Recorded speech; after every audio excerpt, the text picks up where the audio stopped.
दोस्तों, आज मैं आपको एक ऐसी कहानी सुनाने जा रहा हूँ जिसमें एक नवयुवक की ज़िंदगी कैसे बदल जाती है का उल्लेख किया गया है। कहानी उत्तराखंड की है, जहाँ रवि खन्ना एक आलीशान बंगले में रहते थे। उनकी वहाँ एक दवा की फैक्ट्री थी। रवि खन्ना एक नवयुवक थे जिसने अपनी मेहनत और लगन से ये सब कुछ वास्तव में अर्जित किया था। रवि खन्ना एक सुंदर व्यक्तित्व के धनी थे। लंबी लंबी कदकाठी और गोरा रंग। रवि खन्ना समय के पाबंद थे और ऊपर से बहुत कठोर, किंतु अंदर से बड़े हृदय के कोमल व्यक्ति थे। उनका एक विश्वास पात्र ड्राइवर था जिसका नाम था मोहन, जो एक गोरखा था। उम्र कोई 25 वर्ष की थी। रवि खन्ना उसे बहुत पसंद करते थे क्योंकि मोहन पूरी तरह कर्मठ और समय का पाबंद था। वह सुबह 9 बजे कोठी पर आ जाता, आकर गाड़ी की सफाई करता, सेठ के कोठी से बाहर ऑफिस जाने के लिए बाहर निकलने का इंतज़ार करता। सेठ रवि खन्ना करीब 9:30 बजे ऑफिस के लिए घर से रवाना हो जाते थे। ऑफिस घर से दूर था, जिसके लिए वो समय पर निकल जाया करते थे। रवि खन्ना जल्दी मोहन के पास जब भी पहुंचते थे, तब तक वो गेट खोल के तैयार रहता था और ऑफिस लेके चला जाता था। आज रात शहर में काफ़ी बारिश हुई थी। ठंड का मौसम था, ठंडी भी कुछ ज़्यादा थी। बेमौसम बरसात की वजह से सड़कों पर पानी भरा था। रोज़ की भांति रवि खन्ना घर से निकले तो देखा न तो गाड़ी गैराज से निकली है और ना ही मोहन घर पर था। रवि खन्ना को कुछ शक हुआ, क्योंकि मोहन ने उन्हें कल बताया था कि उसके माँ की तबीयत बहुत ख़राब है और आज दूसरे दिन मैं थोड़ा देर से आऊँगा। रवि खन्ना ने फ़ोन लगाया। बरसात की वजह से फ़ोन लाइनें ख़राब होने के कारण फ़ोन नहीं लग सका।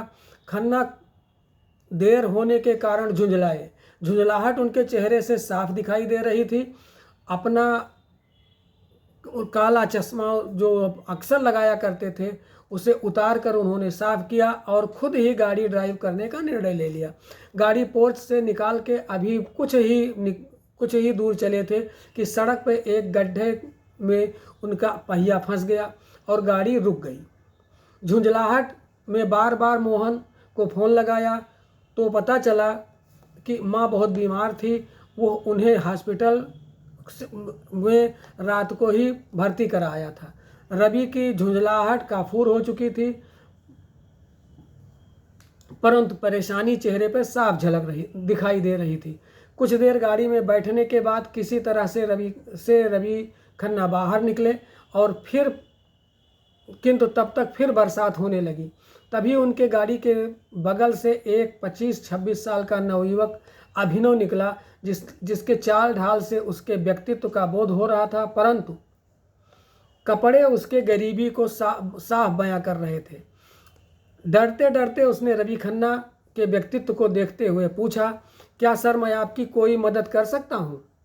परेशान रवि खन्ना ने अपनी सारी बात बताई और अभिनव से कहा,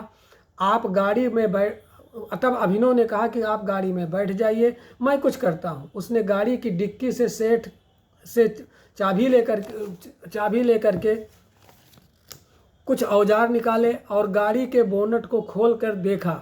गाड़ी के कार्बोरेटर में पानी चला गया था, किंतु बरसात हो रही थी, अतः गाड़ी का बोनट बंद कर दिया।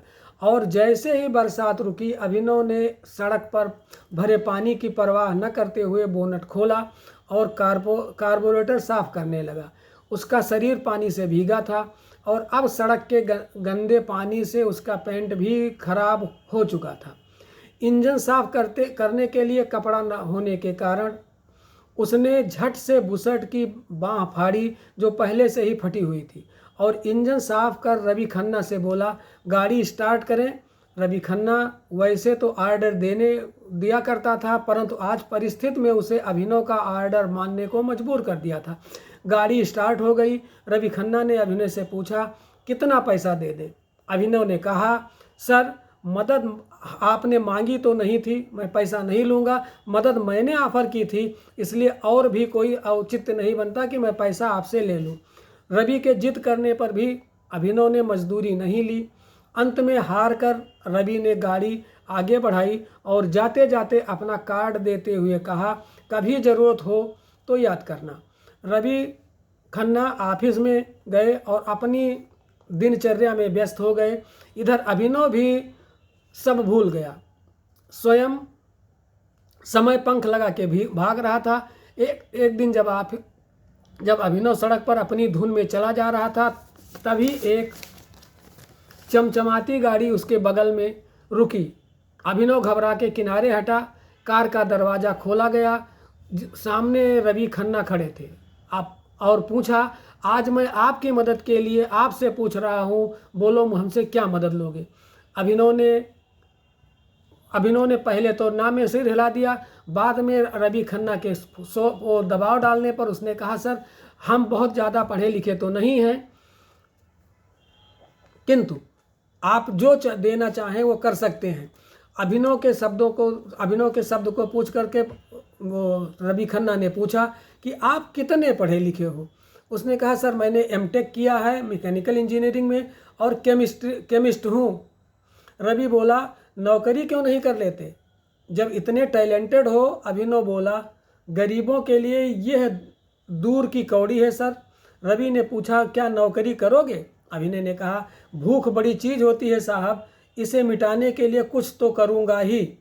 रवि ने इशारा किया और मोहन पिछला गेट खोलकर अभिनव को गाड़ी में ले आया।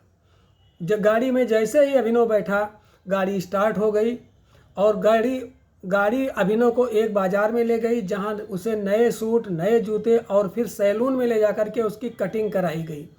और दोपहर तक रवि खन्ना अपने ऑफिस पहुंचा। ऑफिस वाले भी परेशान थे कि खन्ना साहब आज देर से क्यों आए, किंतु अभिनव को लेकर के वो ऑफिस में चले गए। शाम के करीब 3 बजे उनकी बोर्ड मीटिंग थी। उन्होंने अभिनव को पहले ही बता दिया कि जब मैं कॉन्फ्रेंस हॉल में आपको बुलाऊंगा तभी आप आओगे। अब मीटिंग शुरू हुई।